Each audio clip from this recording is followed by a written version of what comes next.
Hey guys, welcome back to my channel. My name is Steph, and today's video I'm going to be chatting about all of the books that I read in August. All of the books that I read in August. So this month I read 16 books and then I DNF'd one. So starting with my DNF, that was The Obelisk Gate by N.K. Jemisin. I don't know for sure if this is a permanent DNF. At the end of July, I kind of hit a reading slump. I was still reading, but I wasn't really enjoying the books that I was reading as much. And so I started the month off with The Obelisk Gate. I got, I think, like 45% of the way into the book, and I wasn't connecting with the characters, so I just kind of put it down because I'm not sure if how I was feeling about it was related to like my reading mood at that time, or if it's just because I'm not the right reader for that book. Because I can tell that it's a good book, but I really struggle with sort of narrative voice and the prose of it, and the characters, which I can tell they're all different, they're quite fleshed out. I'm not really identifying like on an emotional level with any of them, so I put that down for now. But I'm quite bummed that I wasn't enjoying it because it's such a loved series, and I've had a lot of people recommending it to me. So if you've read it, let me know if you think I should keep going, if I should give it another shot, because at the moment, I don't think I'm going to be picking it up anytime soon, but I'm not opposed to the idea. After that, I read Nights at the Circus by Angela Carter, and this is when my month started to look up. The author described this as a psychedelic Dickens, and that's kind of the best way that I can think of to describe it. It follows Sophie Fevers, and a journalist who joins this circus because his kind of goal is to find out whether Fevers is fake news or not, because Fevers has swan wings and she is this aerialist and has this like very elaborate tale that kind of changes a little bit depending on who she's telling it to, of how she got those wings and how she was born, like her origin story. And so it's kind of this like romp, this like magical realism through Eastern Europe predominantly, where you're getting to know not just Fevers and the journalist, but like all of the other people in the circus, all of these other very, very eccentric and unusual characters. I really, really enjoyed this book because it was a surprise right away. When I first heard that there was like this guy who's fascinated by this swan lady, I was expecting Fevers to be like a very dainty swan lady that, you know, swings through the air and is like very bird-boned. And that is not Fevers at all. She is extremely crass, bawdy, and curvaceous, and really completely subverted like my expectations given that premise. And she just turns into this character that absolutely leaps off the page at you and is so engaging. I loved her. I also really love Angela Carter's writing style. The prose in this is kind of flowery and at times almost excessive and really, really descriptive and elegant. And I just really loved that aspect of it. Actually, I feel like it did something like chemical to my brain where I just want to read these like lush descriptions of the world. And I think this book kind of asks some questions like, are you interesting because you're a freak or because you're a fraud, because you're grotesque or because you're beautiful? There was a really interesting mixture as well of like sexuality and grotesqueness that I found really interesting and again like quite subversive. I can see why some people would either like absolutely love this book or be like completely put off by it. So I'm definitely on like one end of the spectrum where I really loved it. My only like hesitation about the book is that there's a lot of sexual violence and a lot of sexual violence towards women. And I know that a lot of people would kind of argue that part of what Carter was trying to do, and Carter herself said in interviews that like it was very important to her to be able to show that women can have sexual pleasure and have lives after sexual violence. I don't know if that worked for me as well as it was probably intended to, whereas it works for other people, and that's fine. That's kind of a reading preference. But I think my preference is like that if we're gonna show or talk about sexual violence on the page, I would prefer to like stay with the character and see how they are processing it a little bit closer. But again, that is a reading preference of mine. So really enjoyed it, totally recommend it, check trigger warnings. Okay, after that, I kind of went on a magical realism binge. I read The Seas by Samantha Hunt. This book, I first of all love the cover, I think it's super pretty, but I absolutely adored this book. This could be one of my favorite books that I've read this year again.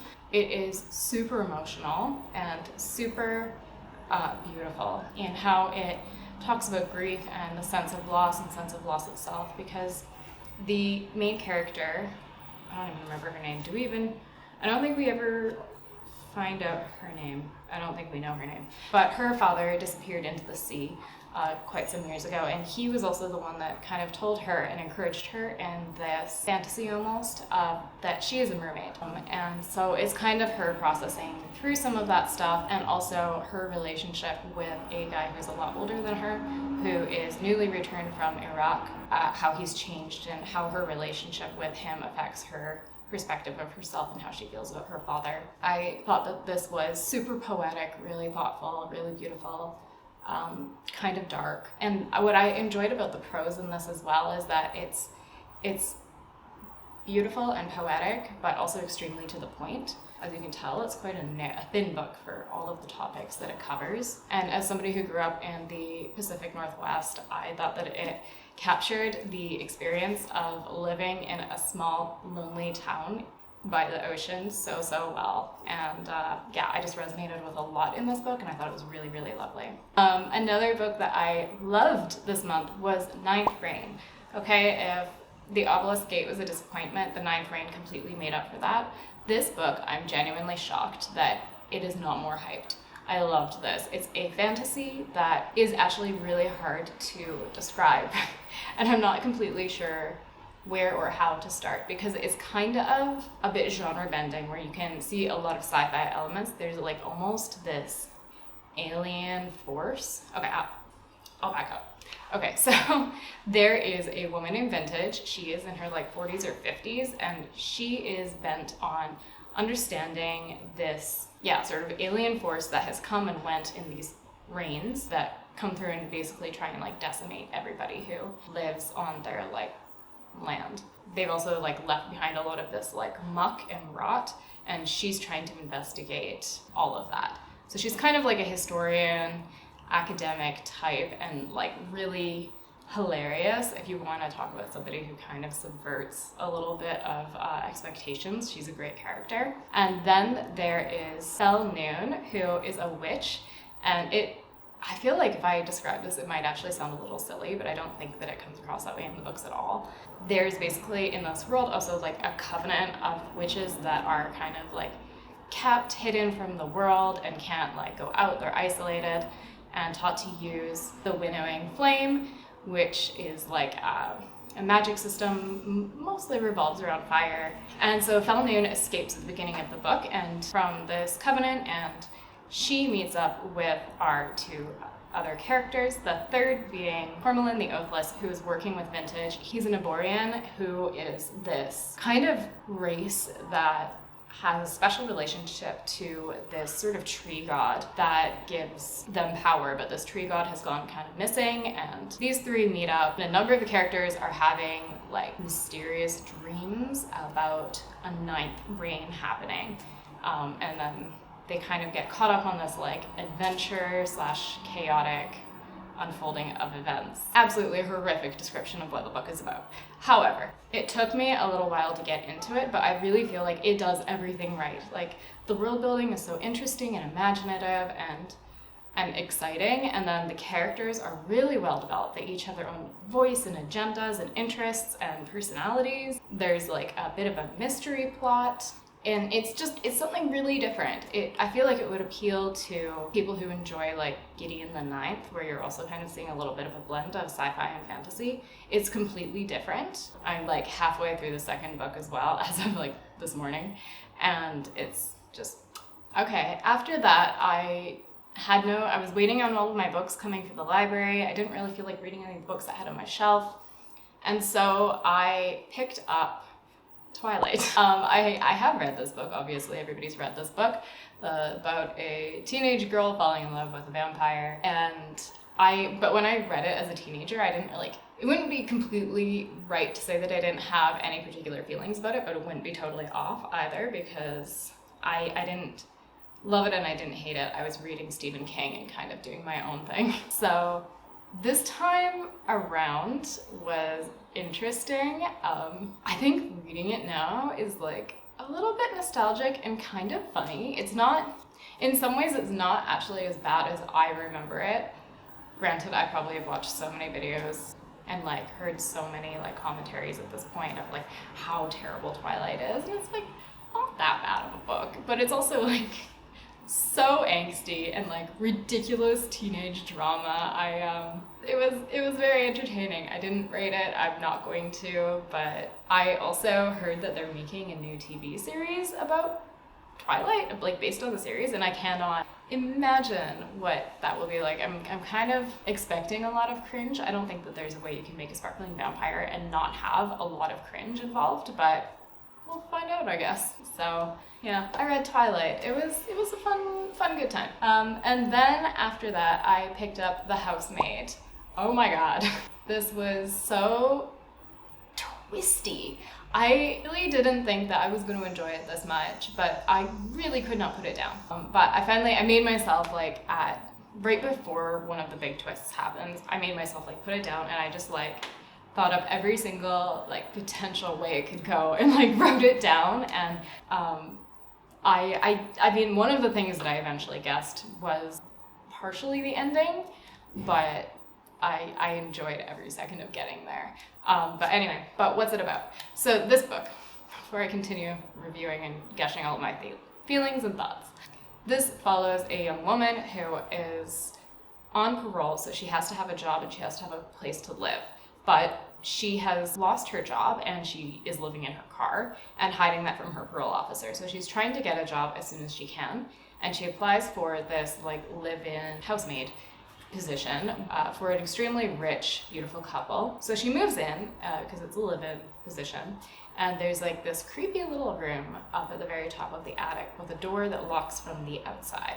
And so she's staying there and she's a little bit like, ooh, can I get the keys for that? Like, can we get a window that like opens, because the window only opens to like the outside backyard area. So she's thinking like, nobody could see me if I was up here and needed help and the door accidentally locked or like whatever. But her employer is this like really beautiful young woman who is completely psychotic and intentionally makes her life really, really difficult, like making crazy messes and like accusations and like almost trying to make her quit.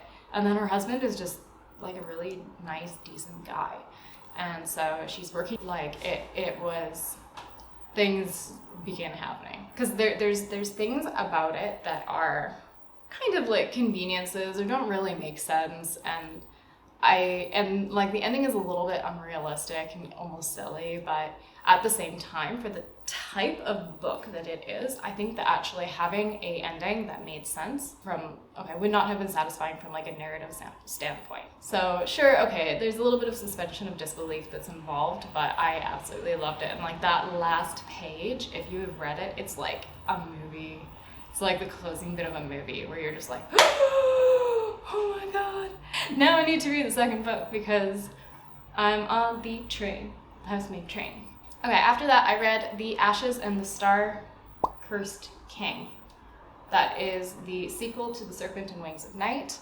And it was fun. It was fun and it was a satisfying conclusion to the duology. My only kind of critique with this book, I know it's kind of partly part of the fantasy. Like the guy is just too perfect. Rain. He's just too nice. He doesn't really have any significant flaws, but I find that challenging because it was dual POV for the second book, and if he doesn't have any significant flaws and he's just there to like support the main girl and show that he's not such a bad guy, then he doesn't really have any significant character growth, and I would rather him be kind of an asshole and like have the opportunity for some character growth rather than him just being like, the ideal man.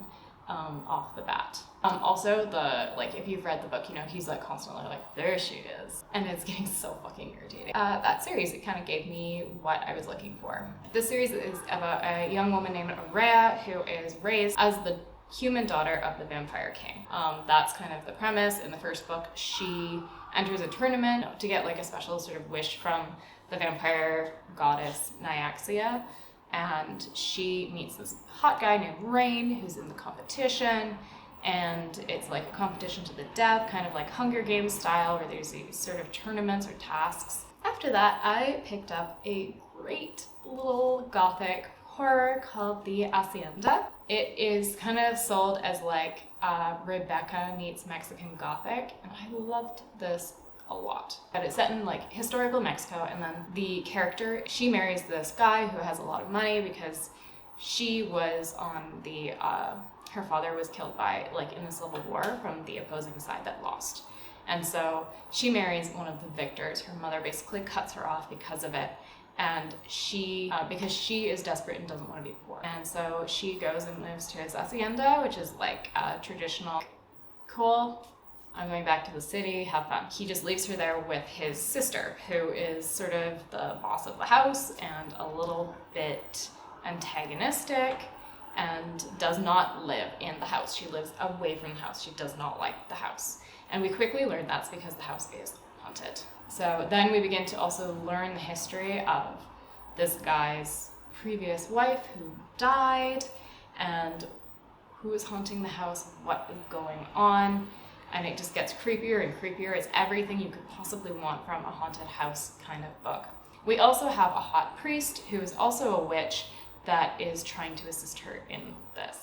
So I loved this book, and I loved that it really, you got the Rebecca flavor, but reading this actually made me realize something that Rebecca by Daphne du Maurier doesn't have, and that's like that the main character really doesn't have a whole lot of agency, and like she doesn't do very much. Maybe towards the end she does, but she doesn't really have teeth, and this character does, because she is very motivated to keep her house, stay in her house, because this is all that she has, and she got married to this guy for his house.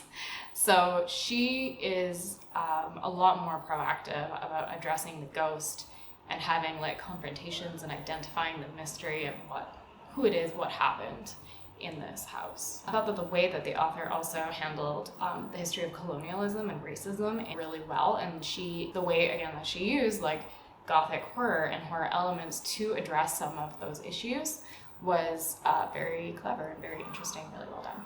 So that's the Hacienda. I'm so excited. I also am dying to read, she has another book that just came out, The Vampires of El Norte. Yeah, I'm gonna read that as soon as I can. I also read Natural Beauty. This is a horror type book where there is a piano prodigy who is the child of immigrants to America, and she is kind of needing money, and she starts working for this cult beauty brand, that is not all that it seems. And I really enjoyed the concept of this book, and I thought the execution was well done as well, especially how she criticized, racism in the beauty industry, and just these like cult beauty industries in general, and just the beauty industry, especially things like Goop. And shit got weird really fast reading this. I was not expecting it to go the way that it did, and it was well done. It was interesting. I had fun, but shit gets weird. But what I'm really interested in is, because this is a fairly new release, how this is going to compare to Rouge by Mona Awad, which is also kind of a horror, magical realism type of book that's going to be critiquing the beauty industry again. Yeah, so I'm kind of looking forward to like contrasting those two. So that was Natural Beauty. After that, I read one of my most anticipated fantasy books of the year, and it was mediocre. That is Witch King by Martha Wells. The only other thing I had read from Martha Wells was Murderbot, and I absolutely adore Murderbot. That is like one of my favorite things ever. And so I was a little bit disappointed that this standalone, we saw, I think, character development kind of take a bit of a backseat. And you guys all know I'm a big character reader, so that was not my preference. because I really love how in Murderbot there is a lot of like direct thoughts and direct feelings of Murderbot. You get to hear his whole internal narrative like all the time. The books are basically his internal narrative about things. And so it was completely different. We got a little bit of that, but it was very, very limited in comparison. Because it was a standalone fantasy novel and it was only like 400 pages, I feel like there could have been a little bit more words to develop the characters and to develop the sort of world building and lore, because the magic system was really, really cool. So conceptually, this book had me completely sold. It's sort of involving like chromancy, life force type of magic. And it starts off with this guy named Kai. He is the Witch King. He is a magic user. And he is waking up in a new body, and we don't really know what's going on. You're kind of trying to figure that out. Somebody has woken him up, and he didn't even realize that he got dead. So you really hit the ground running. The plot is very strong. I would have liked a little bit more from like the world building and magic development, but I thought that what it was there was really cool and really great conceptually. I also read A House with Good Bones. I really liked this book. I liked the main character. I feel like T.K. Kingfisher is really good at creating a character that is interesting, like right off the bat. They have hobbies. Like I think I've only read a few of her books, but they all seem to have like a hobby or an activity or something like that. And this main character is archaeological entomologist. She looks at bugs that have died like very long ago. Something's gone on with her project, so she's gone back home nearby to her mom's house, and something is going on with her mom. She's being weird. She painted all the walls white when she likes color, and she's talking a lot about her long dead grandmother, who she never had a great relationship with anyway. And we slowly kind of learn what's going on. I feel like this is a very slow burn, very character driven, and I love it when in like a horror there's something beautiful that turns into something creepy and awful. I feel like this is the author that you come to if you just want like a fun, good time, like a really good palate cleanser, great ride, fun character, done. And that's what I wanted, and that's what I got, and so I'm happy. Following that, I read The Paris Apartment by Lucy Foley. This follows a young woman who is sort of down on her luck. She doesn't have any money. She goes to mooch off of her brother in Paris and live in his very fancy apartment. However, when she gets there, he is nowhere to be found, nowhere to be seen. We don't know where he is, and she slowly begins to realize there's something wrong, and there's something strange going on with the other people who are living in the apartment. I love Lucy Foley's writing style. I think she builds suspense and lets that unfold and like keeps the tension there throughout. So I had no problem inhaling the book. But I will say that I feel like the characterization aspect wasn't maybe the strongest part, because a lot of the characters felt kind of similar to the ones in the guest list. Like there's sort of a young girl who's a little bit hysterical and has a lot of feelings pent up in her about boys especially, and the way that men are portrayed are often quite similar. I would have liked just a little bit more diversity, I think, compared to her other book. I think I might have liked The Paris Apartment a little bit more than The Guest List. I think I liked it more mostly because the environment was really well done. After that, I read Big Swiss, and this book I listened to on audio to and from work, so I was mostly listening to it on transit, which is a real decision. I kept having to check that like my earphones were in and they were working. Like I kept having to take my earphones out and be like, this is definitely coming only in my earphones, right? And that is because we are following a woman who is a transcriber for a sex therapist. She kind of fixates a little bit on this woman that she calls Big Swiss. And Big Swiss is obviously a Big Swiss woman who she one day meets at the dog park. And so she becomes friends with her under a different name. And that's obviously kind of problematic. And their relationship progresses, and there's just a lot of drama that unfolds. And it's hilarious. It was kind of like dry, sometimes gross humor. But yeah, it might scandalize people on the transit if you don't have your earphones in. But mine were always working. I never offended anybody with the colorful descriptions of different kinds of genitalia. really funny book. I really enjoyed it. It was a really nice change because I spent a lot of time reading fantasy and like magical realism. So yeah, Big Swiss, definitely recommend it. After that, I read another depressed woman book. Actually, I don't know if that's the way I would describe it, but like All's Well by Mona Awad. This was such a good book. I love this book so much. This is about a drama teacher who works for college, and she has a bit of a fixation on the play All's Well as Ends Well by Shakespeare, and she's trying to force her students into doing it, but they all want to do Hamlet. Is it? Or Macbeth? The Scottish play. They want to do the Scottish play. She also has chronic pain that completely consumes her life and the way that she thinks about herself, and is like one of those people that is going to doctors and they can't find anything wrong, but she's suffering so much and nothing they do works. And you're not sure how much of it is in her head or how much of it isn't. And I at least first began to realize that this character might not be completely reliable, or we're definitely getting a very close telling of her perspective when she would see one of her students and think a bunch of like really nasty stuff in her head about it. Like, oh, that like, in her head. But then the student will turn around and go, what's that? What did you say? You were whispering something under your breath. And so then you realize like, oh, this is like all coming out of her, and she's not totally aware of like what she's putting out. And she's not completely like, do we know how in control of herself she is? So yeah, that's All's Well. That's like the very early premise of All's Well. And I really, really thought that this was so good.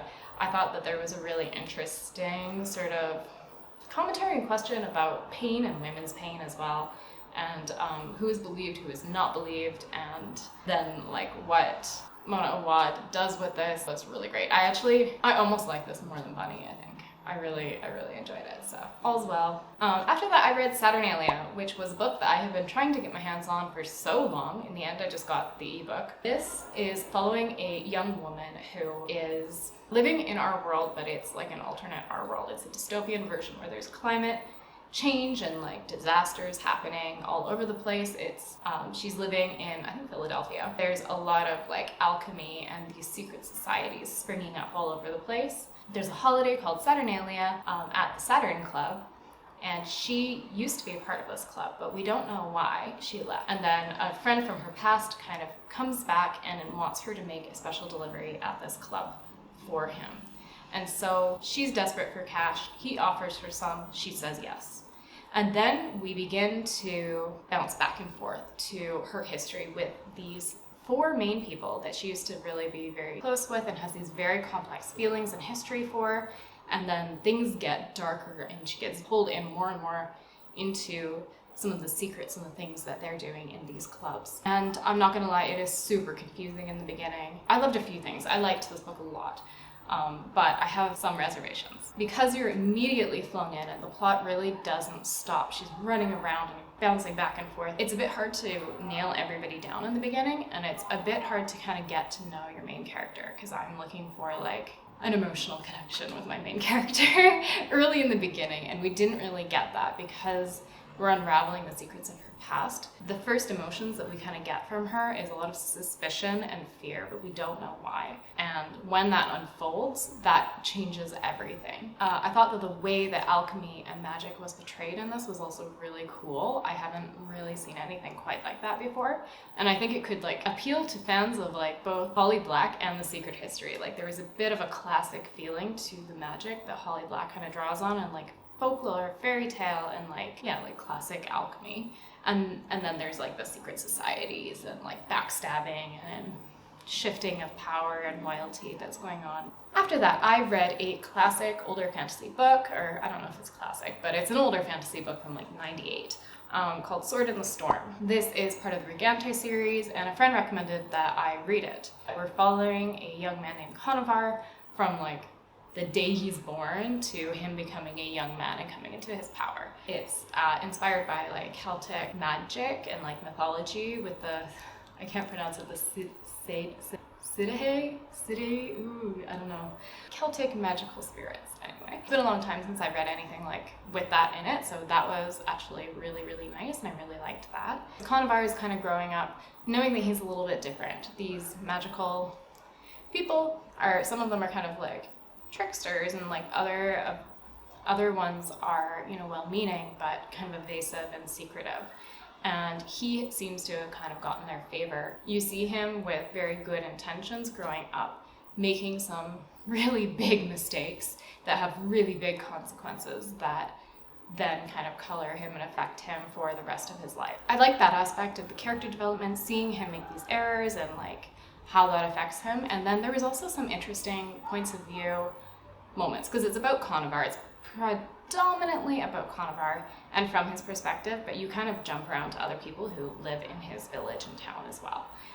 So you kind of get to know that, and I found some of the relationships, especially he has one relationship with a woman who's quite a bit older than her, or than him, that is an earth woman, which is basically a prostitute.